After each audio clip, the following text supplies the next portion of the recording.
और ले ले भैया के लाने जो गीला कचरा और सूखे कचरा को है घर में, ठीक है।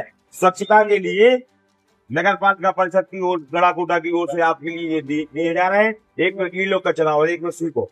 यह तस्वीर है गड़ाकोटा की, जहां पर मुख्यमंत्री कन्यादान योजना अंतर्गत विवाह संपन्न हुए हैं। 24वां पुण्य विवाह सम्मेलन संपन्न हुआ है और जिसमें 50 जोड़ों ने 7 फेरे लिए हैं, एक दूजे का दामन थामा है।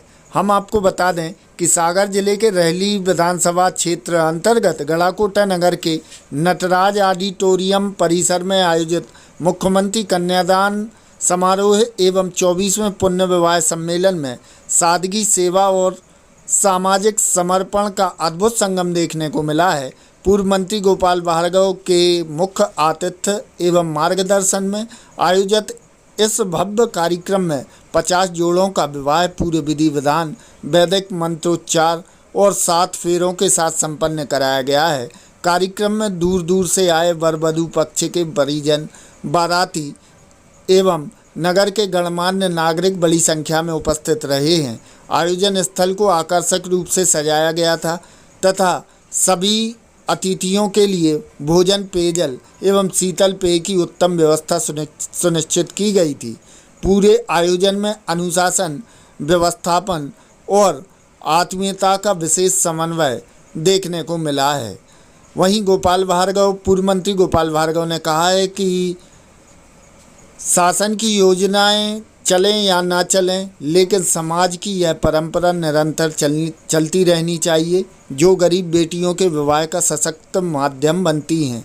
उन्होंने कहा कि पिछले कई वर्षों से निरंतर आयोजित हो रहे पुण्य विवाह सम्मेलन ने क्षेत्र में सेवा और समर्पण की एक मिसाल कायम की है। उन्होंने बताया कि उनके प्रयासों से अब तक 23 पुण्य विवाह सम्मेलन सफलतापूर्वक आयोजित किए जा चुके हैं और आज 24वां सम्मेलन भी उसी परंपरा को आगे बढ़ाते हुए भव्य रूप से संपन्न हुआ है। उन्होंने कहा कि ऐसे सामूहिक विवाह कार्यक्रम सामाजिक समरसता, सहयोग और संस्कारों को सुदृढ़ करते हैं तथा समाज के कमज़ोर वर्गों को सम्मानपूर्वक जीवन जीने का अवसर प्रदान करते हैं। अंत में उन्होंने सभी नवविवाहित जोड़ों को आशीर्वाद देते हुए उनके सुखद, समृद्ध और मंगलमय दाम्पत्य जीवन की कामना की है। वहीं नगर पालिका अध्यक्ष प्रतिनिधि ने कहा कि इस प्रकार के आयोजन सामाजिक एकता और समरसता के सशक्त प्रतीक हैं।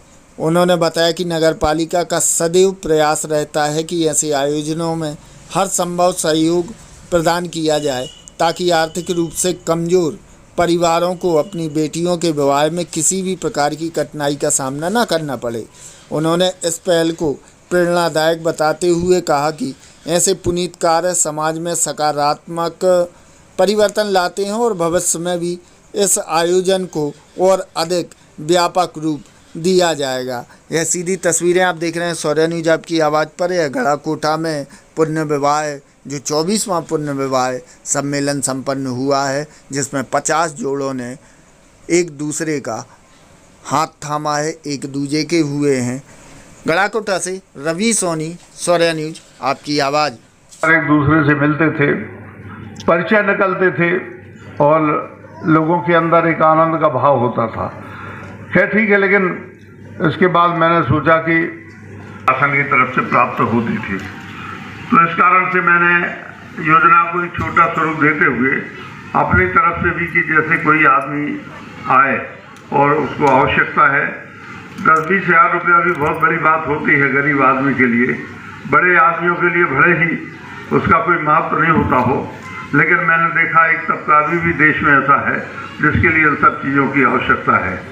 और कर्जदार नहीं हो परिवार जो है, बिटिया की शादी के लिए कर्ज नहीं लें, गहने नहीं बेचें, ज़मीन गिरवी नहीं रखें, ये सब बातें जो थी दिमाग में। तो मैंने कहा कि सरकार की तरफ से जो व्यवस्था हो रही है वो तो ठीक है, लेकिन हम अपनी तरफ से भी एक व्यवस्था लघु स्वरूप में करेंगे और हम अपनी हैसियत के हिसाब से, हमारी इतनी हैसियत नहीं है जैसा मैंने बताया, तो ये कार्यक्रम आयोजित है आज का और इसके बाद सतत रूप से चलता रहेगा। मैं सभी लोगों